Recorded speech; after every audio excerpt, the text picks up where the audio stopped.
욥기 16장 18절에서 17장 16절. 땅아 내 피를 가리지 말라. 나의 부르짖음이 쉴 자리를 잡지 못하게 하라. 오늘은 그 욥의 끝에 하는 얘기인데, 말을 못 알아듣는 거는 하나도 없는데, 좀 빨리 지나가고, 어, 그리고 또 번역 자체가 좀 애매하고 이래서 전체적인 문장이 잘 안 읽어지지만, 그러나 오늘은 참 중요한 얘기들이 많이 있습니다.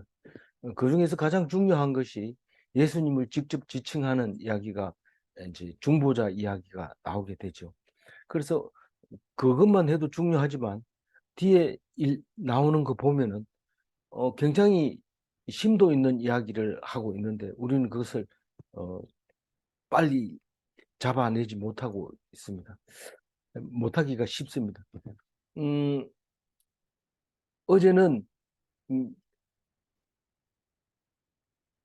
욥이 괴로워하고 있는데 왜 괴롭냐 하면 친구들이 위로를 하러 와가지고 계속 괴롭히고 있고, 또 하나님은 계속 아프게 하고, 그게 하나님과 하나님이 괴롭히고 사람이 괴롭히고, 자기는 그렇게 된 있는 상태에서 괴로움을 호소하고 있는 이야기가 어제 나왔잖아요. 근데 계속해서 오늘 말하고 있는 것은 이 고난 당하고 환난 당하고 있는 어, 나에게 죄가 없다는 것을 누군가가 인정해 줘야 되고, 죄가 없는데도 이렇게 힘들게 했을 때는 뭔가가 설명을 해 줘야 돼. 누군가가. 그 사람 학교에서 잘못 안 한 학생이 벌 받을 때 누군가가 가서 제가 봤는데 그게 아닙니다. 이런 거 누가 증인이 있어야 돼. 증인이 있으면 봐줍니다. 그리고 심지어는 걔 잘못했기는 잘못했지만 많이 아픈데 대신에 제가 맞으면 안 되겠습니까? 이래가지고 대신 맞아주는 뭐 그런 게 있어야 그 고통이 멈춰지게 되고 그렇게 되는 건데, 지금 어 욥에게는 그게 있다는 겁니다. 증인도 있고 중보자도 있다. 그 말을 하고 있는데,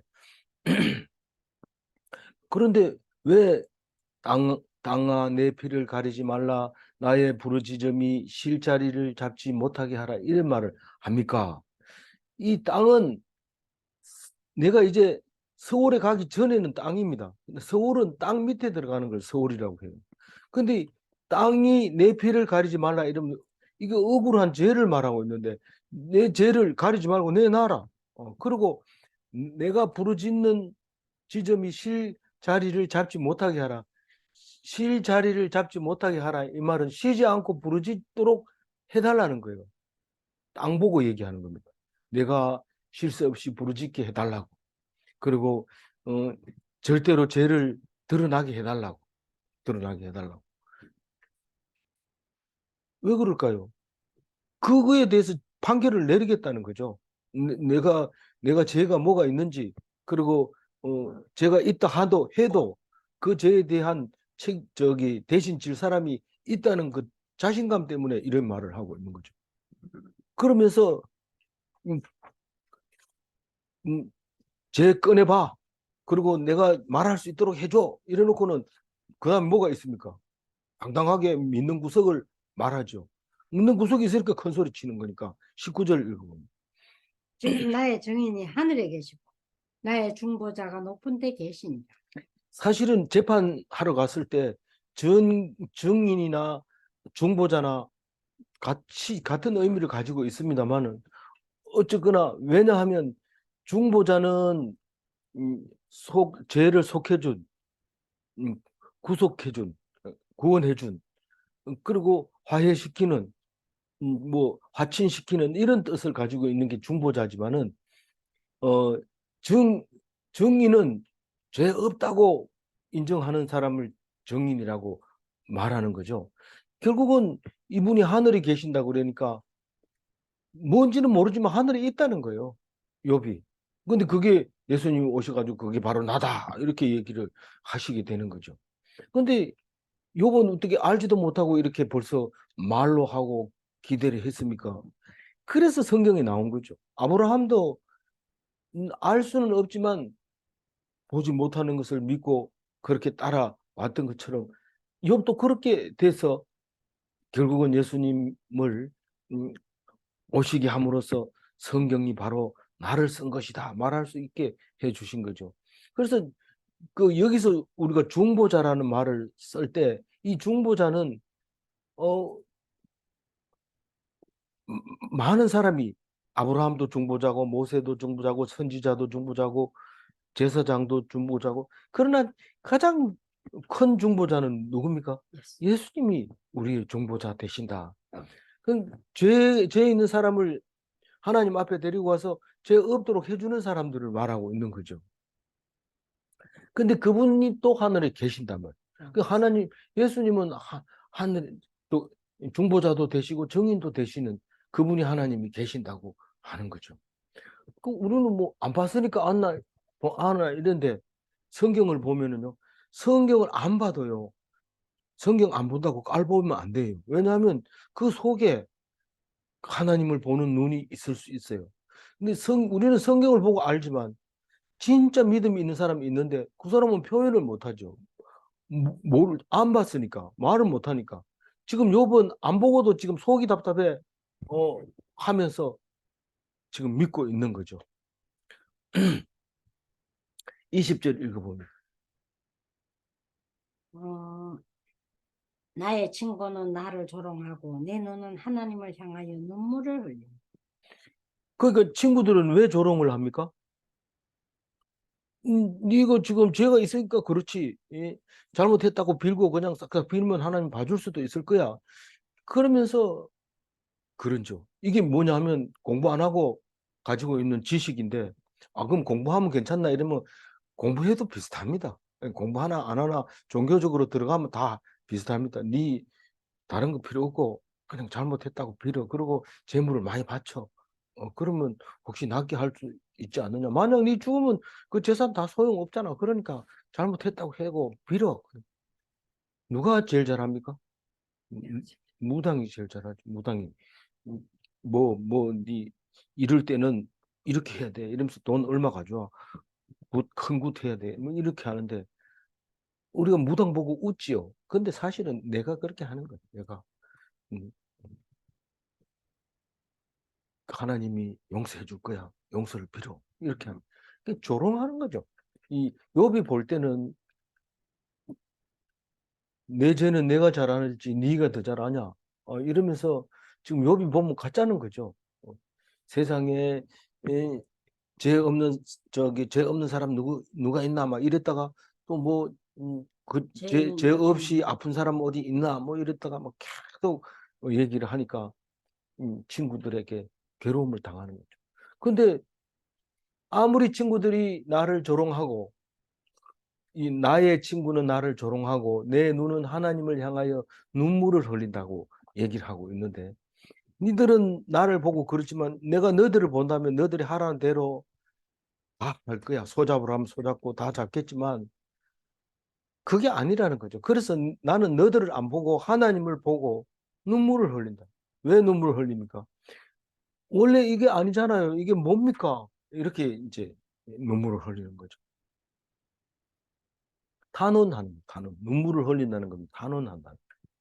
욥의 친구들은 조롱하는 친구들은 엘리바스, 빌닷, 소발 또 지금 아직은 안 나왔습니다만 엘리후 이렇게 와서 계속 엘리후는 친구는 아니지만은 연소자지만 그 듣고 한 말씀 하는 그 사람도 마찬가지입니다. 자기는 잘한다고 얘기하는데 젊은 사람들은 재치는 있지만은 그래도 이 인생사에 대해서는 참 끼어들 수 없는데 자기가 마지막하게 도저히 안 되겠다 하면서 끼어드는 그 엘리후 이야기도 뒤에 나오는데 뭐 지금 한꺼번에 다 얘기할 수 없으니까 그렇지 사실 그 친구들은 나를 조롱하고 있다는 한마디로 결론은 그겁니다. 그러면서 뭐라고 합니까? 21절 읽어보죠. 사람과 하나님 사이에는 인자와 그 이웃 사이에 중재하시기를 원합니다. 사람과 하나님 사이에와 인자와 그 이웃 사이에 중재하시기를 원하노니. 어, 여기 보면 이 인자는 사람의 아들을 말하고 있는 겁니다.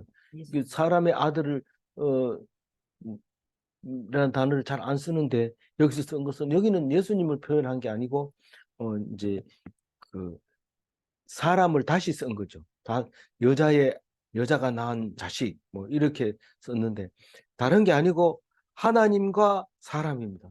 사람 사람 하나님과 나 사이에도 지금 관계가 안 좋아서 나를 이렇게 괴롭히고 있는 거고, 또 사람과 사람 사이에 관계가 안 좋아가지고 고통을 주고 있는데, 중재자가 있어서 그렇게 고통을 주지 말고 이 병문안 와가지고 고통을 준다 이 말입니다. 좀 말이 안 되지만은 어쨌거나 욥은 그렇게 기도하고 있어요. 하나님이 나를 괴롭히고 사람이 나를 괴롭힌다. 그거를 어제도 그랬지만은 오늘 또 그 기도를 하면서 사람도 나를 괴롭히고 하나님도 나를 괴롭힌데, 사람 사이에도 그렇고 하나님 사이에도 그렇고 그 사이에 중재자가 있어야 되는데 그게 필요하다고 지금 21절에 얘기하고 있는 겁니다. 관계 회복이 필요하다는 거예요.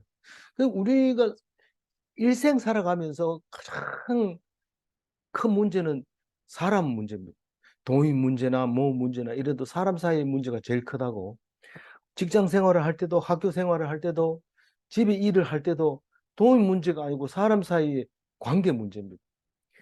말 한마디 잘하면은 엄청난 천냥 빚도 갚을 수 있지만은 말 한마디 잘못해 놓으면 없는 빚도 져야 되는 이런 형편이 되는데, 그게 사람 사이의 관계고 하나님 사이의 관계가 회복이 안 되면 만사가 불통이죠. 만사가 불통이죠. 그런 거를 지금 얘기합니다. 중재자가 필요하다는 거예요. 그래서 이게 이 해석이 되어야 되는 거예요. 사람하고도 어, 안 싸울 수 있어야 되고 하나님하고도 안 다투고, 안 다툰다는 거는 안 아프고 기도 안 하고 탄원 안 하고 이게 음, 그냥 감사하고 이러게, 그게 중재자가 있어서 감사하게 되고 사이 좋아지는 걸 말하는 건데, 그걸 욥이 기도하고 있는 겁니다. 22절 읽어봅니다. 수년이 지나면 나는 돌아오지 못할 길로 갈 것입니다. 지금 돌아오지 못할 길로 간다 이 말은 서울로 간다 이 말이고, 수명이 다 됐다 이 말이고, 이젠 뭐 이게 내가 종기 때문에 죽는 거 아니라 종기가 얼마 안 남았는데 종기가 나서 아픈 거지, 이 종기 때문에 죽는다고 내가 말할 수는 없지만 어쨌거나 종기가 어떻든 간에 병이 어떻든지 간에 얼마 안 남았다 이 말입니다. 뭐 이거 우리 보고 얘기하는 것 같아요. 병 걸린 사람도 얼마 안 남았고 병 안 걸린 사람도 얼마 안 남은데, 지금 이 상황에서 우리는 보통 이 뒤에 얘기 또 나옵니다만은 17장에 이제 이야기가 나옵니다만은 늙으면은 할 게 없어요. 뭐 일할 것도 없고 뭐 급할 것도 없고 아무 의욕도 없고 다 없습니다. 이제 이렇게 되는데 요번 얘기를 딱 읽어보면 이게 그게 아니에요. 죽는 것도 아니고 늙은 것도 아니고 진짜로 하나님 앞에서 어, 하나님만 꼭 붙들고 정신 바짝 차리고 살아야 된다는 것을 오늘 17장에서 읽으면 그게 생각이 납니다. 놀라운 거. 늙은 사람이 원기 회복하는 데는 17장이 보약입니다. 한번 읽어봅니다. 17장 1절. 나는 기운이 쇠하였으며 나의 날이 다하였고 무덤이 나를 위하여 준비되었구나. 이게 저기 나이 많은 사람 여기 해당 안 되는 사람 어디 있습니까? 좀 젊었다 하더라도 뭐 벌써 순식간에 40이 되고 순식간에 50이 되고 하면 이 말에 해당 안 되는 게 어디 있습니까? 그냥 뭐 힘이 빠진다 이러면 운동하세요 이러는데, 그 운동한다고 해서 기운이 살아나는 거 아닙니다. 조금 근육이 붙는 거는 맞지만은 그래도 나이 먹으면 어쨌든지 힘이 빠지게 되고 참 열심히 일한 사람처럼 그렇게 힘들어하고 있는 것이 나이 많은 사람들이 힘입니다. 그래서 젊었을 때 펄펄 날더라도 나이 많으면 그만 일하기 싫어지고 힘들어지고 뭐 운동하기도 싫어지는 거죠.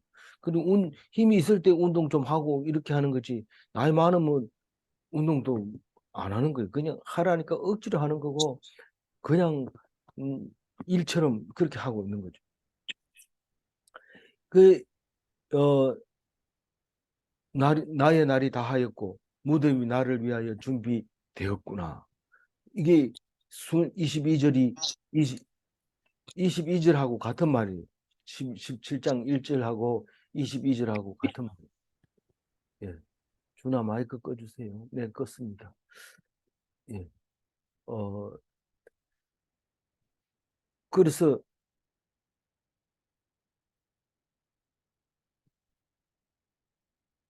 2절 읽어봅니다. 나를 조롱하는 자들이 나와 함께 있으므로 내 눈이 그들의 충동함을 보는구나. 예. 뭐 오늘은 길어가지고 이게 좌우가 안 맞아가지고 진도를 제대로 말씀을 못 드렸습니다만은 22절에 보면 그 내가 수년이 지나면 돌아오지 못할 길로 간다고 하잖아요. 그러면 그 내가 지금 살아 있는 동안 행위에 대해서 뭐가 필요하다고요? 정인과 중보자가 필요한데 그걸 맡기겠다는 거예요. 내 이제 얼마 안 있으면 죽지만은 정인과 중보자로 인해서 내가 죄가 없고 그리고 내 죄가 있다 하더라도 중보자가 다 깨끗하게 씻어줘서 그 천국에 갈 수 밖에 없다는 것 그거를 음, 정인에게 의탁한다 그렇게 말하는 거죠.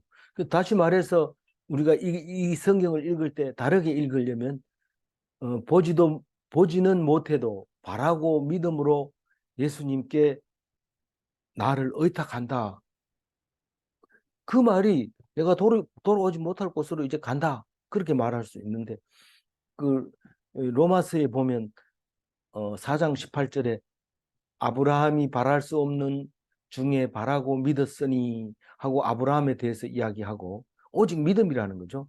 로마서 8장 25절에는 만일 우리가 보지 못하는 것을 바라면 참음으로 기다릴지니라. 사도 바울이 로마서를 썼잖아요.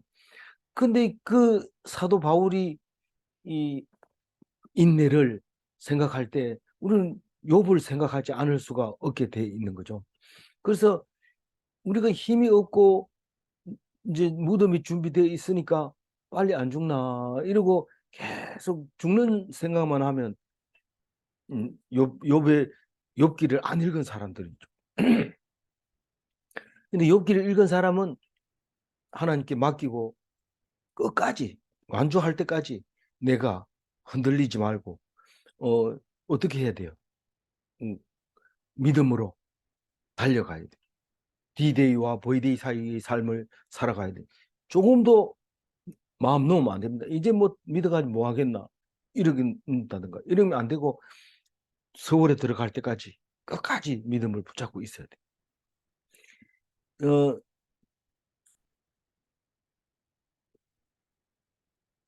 2절 읽어봅니다. 나를 조롱하는 자들이 나와 함께 있으므로 내 눈이 그들의 충동함을 항상 보는구나. 어, 조롱하는 자가 옆에 있고 내가 그들을 봅니다. 이 말입니다. 2절은. 그리고 3절. 청하건대 나에게 담보물을 주소서. 나의 손을 잡아줄 자가 누구리이까? 예. 어, 그, 무슨 말이에요? 담보물을 주소서 이 말은 정인을 세워 주세요. 이렇게 얘기를 하는데 우리는 환난 당할 때 그냥 끙끙 앓고 나을 때까지 기다린다든가 이 길로 죽는구나 이렇게 생각한다면 그건 죽는 거예요. 사람들 중 누구나 다 그렇게 하는 거예요. 누구나 다. 어, 그 담보물을 주소서 이렇게 하지 않고 그냥 아프면 죽어야지. 예. 아프면 죽어야지가 아니라 아프면 죽는구나. 그래 생각한다면 그런 말이죠. 어, 그러니까 내가 죄가 없다는 걸 정인 세워 달라는 거예요. 당당하게. 그러니까 아파도 이 길로 죽는 거 아니냐가 아니라 하나님 왜 아프게 합니까? 하나님 영광 돌리려고 하는 겁니까? 그렇다면은 그 영광을 받으세요. 그 영광 받는 것은 우리는 정인이 예수님이 오셔가지고 정인 세워줬기 때문에 아예 처음부터 정인 담보물 달라 소리 안 해도 당당할 수 있습니다. 근데 이 욥은 있어야 된다. 예수님이 있어야 된다. 그 얘기하고 있습니다. 그래서 정인을 세워주세요. 그래서 환난자가 이 기도를 드리면 환난 당할 때 기 죽는 게 아니고 힘 빠진 게 아니고 절망하는 게 아니고 이 기도를 드리면 반드시 힘을 얻고 오히려 병이 남으로써 병이 안 났을 때보다 훨씬 더 강한 에너지를 갖고 있게 된다는 겁니다. 이 3절 얘기를 정확하게 이해하면. 그런데 오늘 이 성경 나눠놓은 거 보면 6절에서 이렇게 제목을 다르게 달아놨는데 사실 이 3절이 10절에 가가지고 너희들은 집에 가라고 그러죠. 너희는 모두 다시 10절에 가서 너희는 모두 다시 올지니라 내가 너희 중에서 지혜자를 찾을 수 없느니라. 지혜자를 지혜자가 담보물이 되는 거예요. 지혜자가. 다시 말해서 정인이 되는 거고 중보자가 되는 거죠. 그게 나의 죄를 없애주는 거죠. 그래서 나의 담보물을 주소서 나의 손을 잡아줄 자가 누구리까? 이렇게 질문했는데 4절, 5절, 6절, 7절, 8절, 9절까지는 없다는 것을 얘기하고 있고 결국은 10절에 가서 친구들을 다 돌려보내고 너희들 중에는 지혜자가 없다. 나를 죄 없다고 인정해 줄 친구들이 없다. 그러니까 다시 오라는 거예요. 다시 오라. 다시 그 돌아가라는 거죠. 다시 오라는 말은 없는데 번역을 이렇게 해서 그런 거예요. 돌아가라. 너희들은 내가 죄 없다고 할 사람이 없다. 사실 아픈 사람한테 와가지고 네가 죄가 없다 이러면 병이 싹 나요. 싹 낫는다고요. 네 뭔 죄 때문에 그렇다 이러면 그 죄 때문에 이렇게 아픈 거 어떡하나 죄를 받아야지 이렇게 하는 거예요. 그래 기도하라 뭐 기도 안 합니다. 나는 벌 받아야지 뭐 하나님 벌 주면 받아야지 뭐 이렇게 하는 거죠. 그 병이 나을 리가 없죠. 죄가 없다. 아픈 사람 보고 네가 죄가 없다. 이렇게 얘기만 해도 나아버립니다. 믿으니까요. 예수님이 오셔가지고 병 고칠 때 뭐 고약 바르고 뭐 침을 발라 눈을 이렇게 진흙을 이겨가지고 바를 때도 있지만은 뭐 그런 거는 특별한 경우고 그 이외에는 전부 다 네 죄를 사했다. 이렇게 해야 되는 거예요. 지금까지는 말했는 게 틀린 게 아니다. 네 죄 때문에 그렇다고 얘기하는 건 틀린 건 아닌데 내가 네 죄를 사했다. 중보한 거죠. 정인이 아니라 중보한 거죠. 그러니까 자기가 딱 정인이 저 그걸 그 중보한 사실을 믿음으로써 병이 싹 낫게 되는 것을 볼 수 있는데 그래서 이 욥기를 읽어보면 소름이 끼치죠. 그런 말을 한다는 것을 보면 어떻게 이런 말이 욥기에 들어 있는가? 이 표현이 우리가 늘 쓰는 단어를 안 써서 그렇지 내용이 깊이 들어가면 그게라는 것을 생각하면 깜짝 놀랍니다. 그래서 4절 읽어봅니다. 주께서 그들의 마음을 가리어 깨닫지 못하게 하셨사오니 그들을 높이지 마소서. 이 4절부터는 이제 그 4절, 5절, 6절, 7, 8, 9절 얘기는 지혜가 없는 친구들에 대해서 이야기하고 있습니다. 주께서는 그들의 마음을 가려 친구들의 마음을 가려버렸어요. 어디에서? 깨닫는 지혜를 못 깨닫게 만들어버렸어요. 깨닫지 못하게 하셨사오니 그들을 높이지 마소서. 우리가 예수님 제자들하고 다닐 때 비유로 말씀하신 이유를 말하라.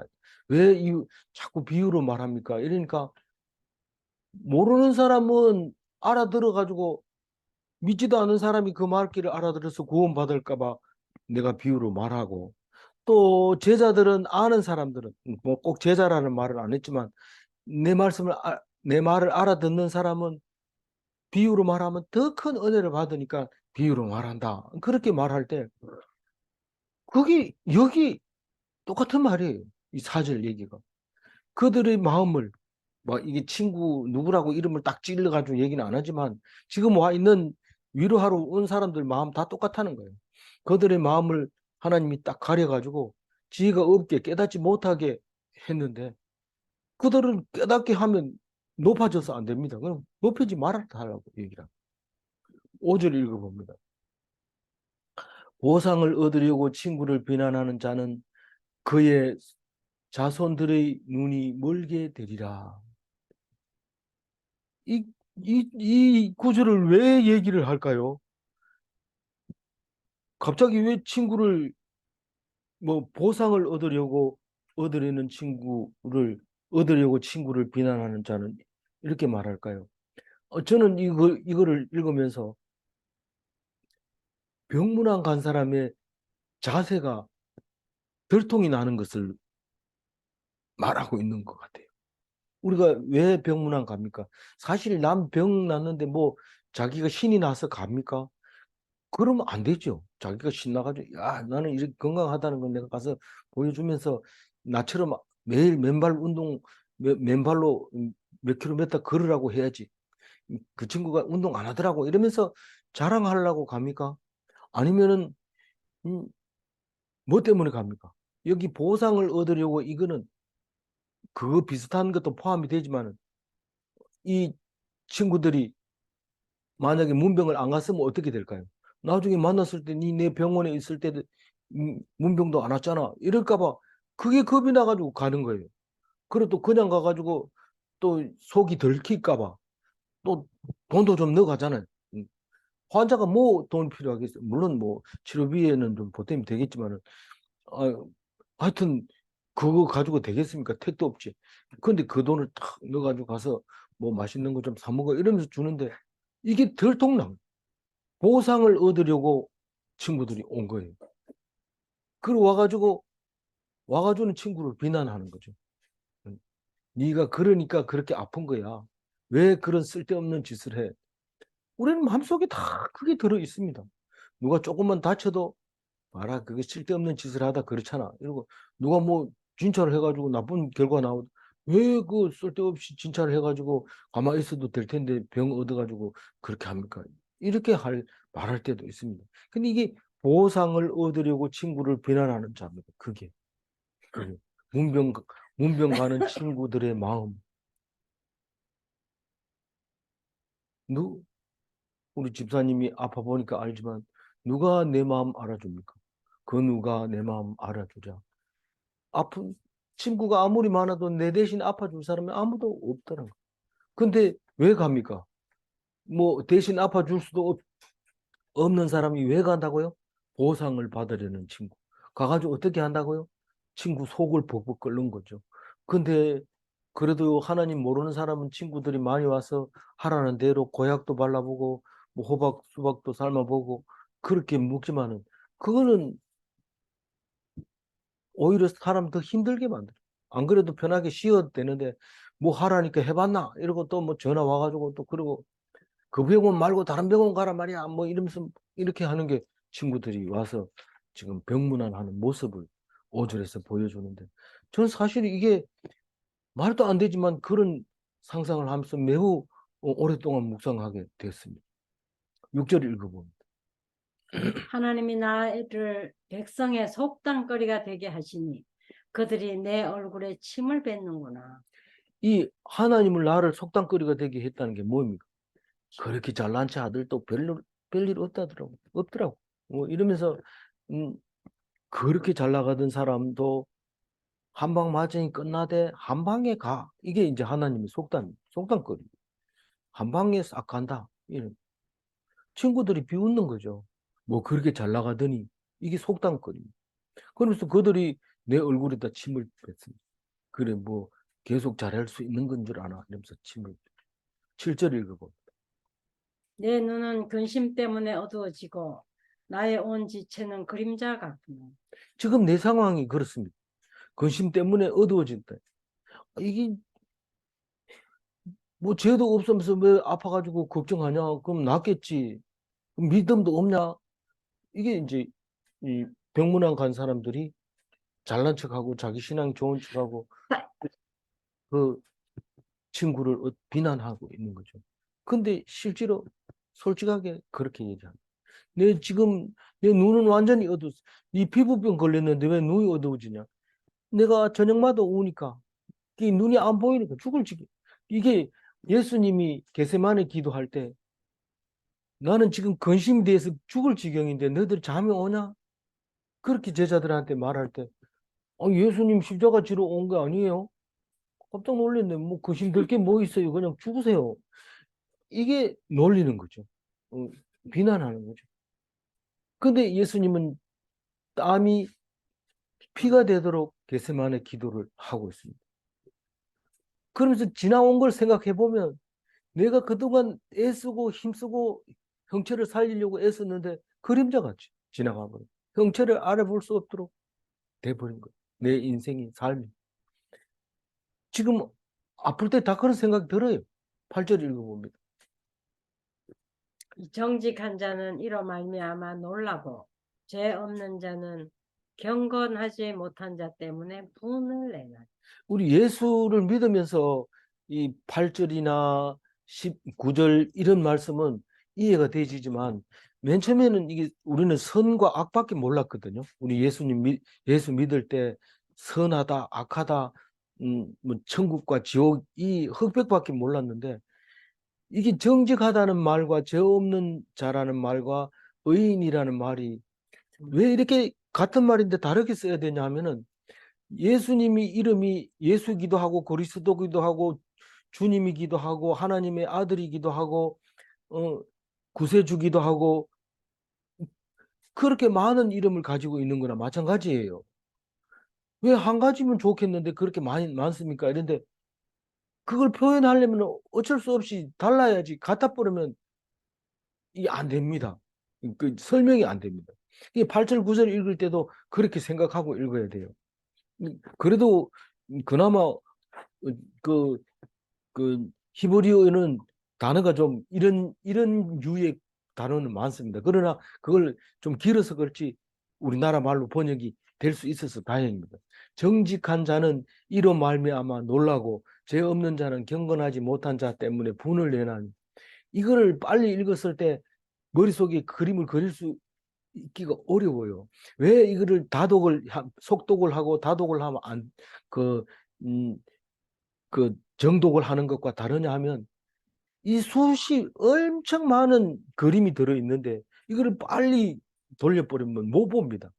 주마강산이라고 해서 주마등이 있는데 그림을 많이 해가지고 이렇게 돌리면 막 말이 타고 달리는 것처럼 보이는데 만약에 이거를 한꺼번에 팩 돌려버리면 말이 타고 갔는지 뛰어갔는지 도저히 구분이 안 됩니다. 근데 천천히 돌리면 앞발을 먼저 닿고 뒤에 다리가 가고 세 번째 다리가 가고 네 번째 다리가 도착하고 또 한 번 뛰고 이러면은 계속해서 반복해서 뛰는 거를 어느 쪽 다리가 먼저 떨어졌는지 다 알고 있지만은 빨리 돌리면 펄쩍 뛰버리면 치우면 어느 다리가 어떻게 동작했는지 모릅니다. 그게 이 자세하게 읽어야 되면 천천히 읽어야 되고 오래 묵상을 해야 그 말이 알아들을 수 있습니다.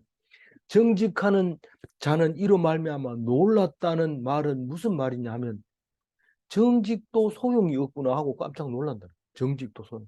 정직한 자는 이로 말미암아 놀라고 내가 참 이런 일이 없을 거라고 생각하고 정직하면 저런 사람 보면 정직한 사람 저렇게 하면 안 돼. 이랬는데 이게 정직하다고 생각했는데 깜짝 놀라는 거죠.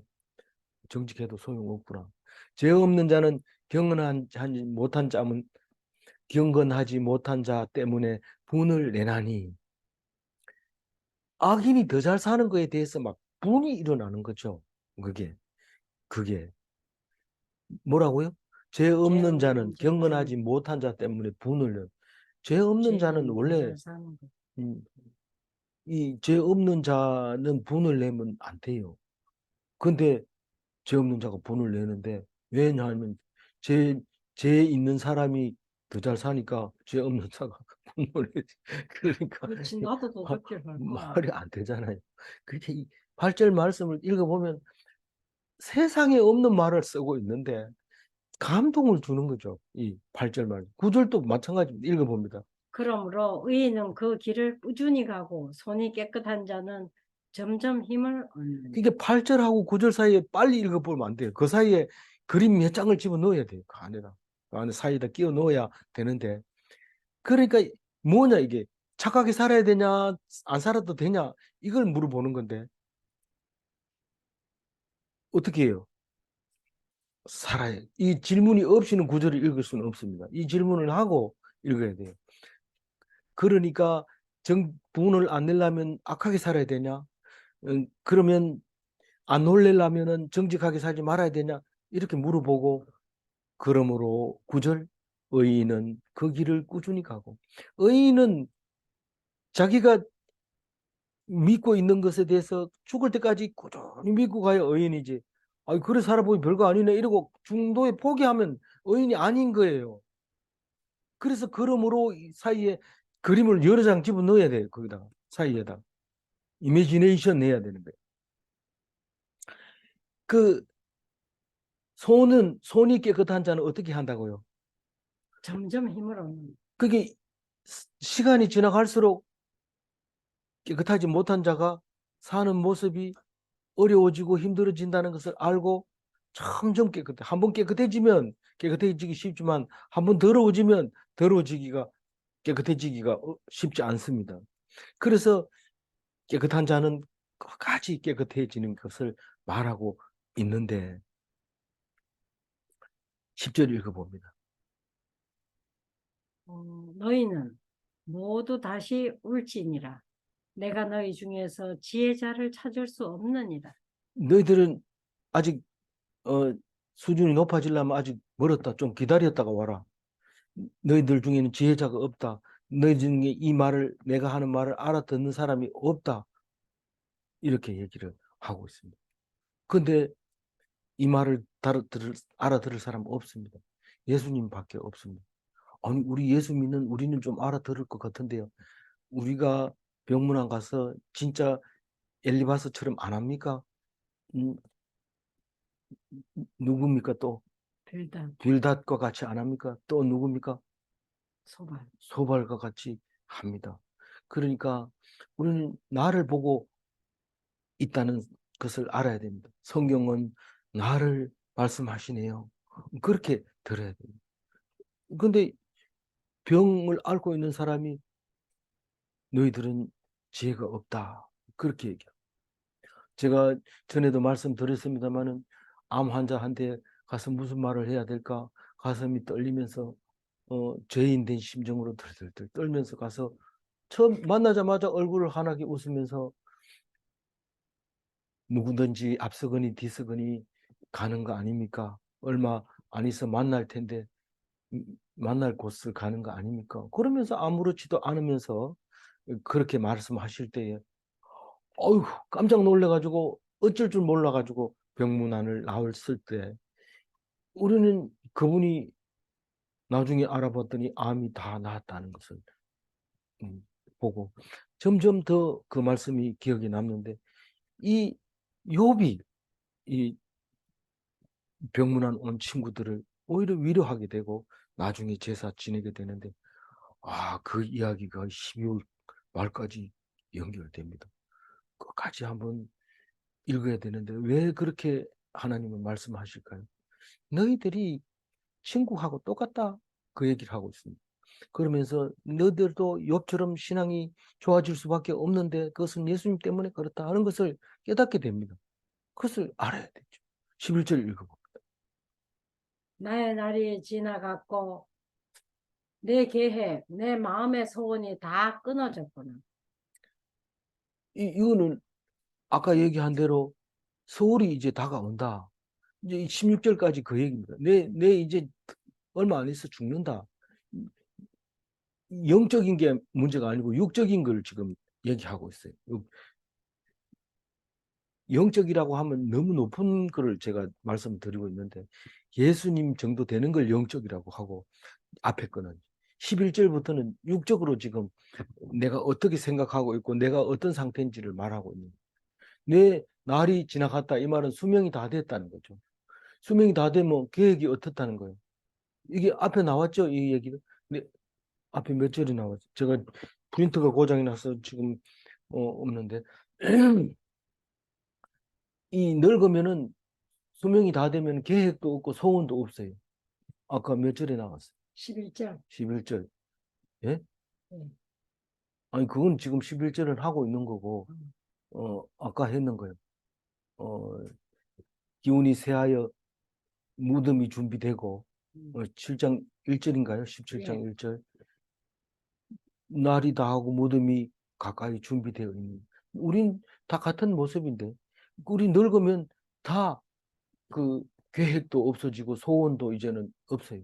전에는 뭐 어, 예, 장가 가기 전엔 예쁜 사람 만났으면 좋겠다. 그게 소원이었는데 음, 뭐 예쁜지 안 예쁜지 모르지만 만나니까 예쁜 것처럼 보이는데 딴 사람도 그렇게 생각하는지 모르지만 그런 너무 것도 웃긴다. 소원이었고 또 그랬는데 지금은 없어요. 12절. 그들은 밤으로 낮을 삼고 빛 앞에서 어둠이 가깝다 합니다. 갑자기 자기 날 얘기해놓고는 그들이라는 말을 쓸 때 뭡니까? 결국은 욥기에서는 그들 이러면 친구들밖에 없어요. 다 등장 인물이 없어요. 그래서 밤으로 낮을 삼고 빛 앞에서 어둠이 가깝다 하는구나. 이 말은 친구들은 밤낮을 구별 못하고 빛에 살지도 않는다 이 말입니다. 지금 밤낮을 구분해야 되고 밤에는 자야 되고 낮에는 일해야 되고 기뻐해야 되고 감사해야 되고 어두울 때는 그냥 조용하게 엎드려 있어서 자고 편안히 쉬어야 되고 그리고 빛 그 빛에 살아야 되는데 빛에 안 살면서 빛 앞에서도 자꾸 어두움을 생각하는 거예요. 아, 우리 이제 얼마 안 있어 죽는다. 이제 음, 그걸 생각한다는 거죠. 빛이 있을 땐 빛에서 얼마든지 기뻐하고 감사하고 어두울 때는 또 어둡고 이래야 되는데 뭐 쉽게 얘기하면 지금 욥이 어, 쟤들은 지금 또 오줌을 구걸 못해요. 이러면서 지금 말하고 있는 거예요. 지금 우리는 나는 수명이 다 됐고 사람들은 구별을 잘 못하고 지혜도 없고 이렇게 얘기하면서 13절 음, 내가 수월이 내 집이 되기를 희망하여 내 침상을 흑암에 펴놓음에. 뭐 누가 서울이 내 집이 되기를 희망합니까? 이 앞에 그 해석할 때 보면 이게 그 뜻이 아니라 내 무덤이 내가 죽음을 기다리고 있다는 뜻입니다. 내가 서울이 내 집이 되기를 희망하며 희망이라는 말은 1절. 이 희망 1절에 나왔어요. 그 희망이라는 말은 뭐 그걸 원한다는 게 아니라 결국은 그거라는 거죠. 그 전에 어떤 얘기 있었어요. 우리가 뭐 하다 안 되면 죽어버리지 뭐 이랬을 때 죽는 게 희망인 것처럼 보여지잖아요. 죽는 게 희망인 것처럼 보이지. 다시 말해서 하다가 안 되면 죽어버린다. 그럼 그 희망이 집으로 돌아가는 거나 마찬가지예요. 나가다 안 되면 집에 돌아오면 되지 뭐 이 말인데 그게 목표가 되는 거예요. 그 다른 탈출구가 없어요. 그 길밖에. 그거를 말하고 있는데 내가 서울이 내 집이 되기를 희망하여 내 침상을 흑암에 펴놓음에 이 말은 이제 죽을 준비를 한다는 거죠. 침상을 흑암에 어두움에 딱 자리 깔고 절망의 자리를 펴놓으면 14절 무덤에게 너는 내 아버지라, 구더기에게 너는 내 어머니라, 내 자매라 할지라도.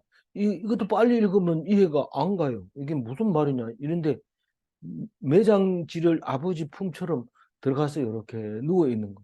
아버지한테 가면 편하지요.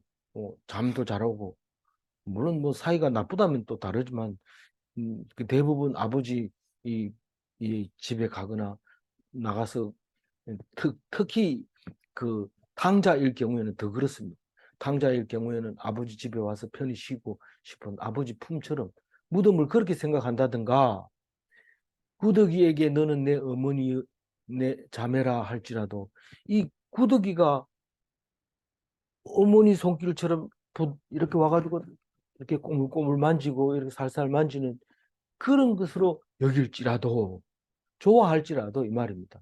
다시 말해서 무덤 속에서 구더기가 덕실거리는 것을 좋아할지라도 이 말을 14절에 그렇게 하는데 그림을 그리려면 좀 이상하게 그려지고 참 그림도 잘 안 그려지고 몸이 뒤틀어지는데 그래도 그렇게 그려야 돼. 16절, 15절 읽어. 나의 희망이 어디 있으며 나의 희망을 누가 보겠느냐. 그걸 좋다 한다 한들 그게 무슨 희망이 되느냐 이 말이죠. 그리고 남들이 내가 희망이 있다 해도 누가 내 희망을 보겠느냐 이 말입니다. 근데 이걸 자꾸 깊이 내 욥이 돼 가지고 욥이 돼서 내가 이 말을 하고 난 다음에 이 말을 15절을 한다면 무슨 말로 했을까 생각해 보면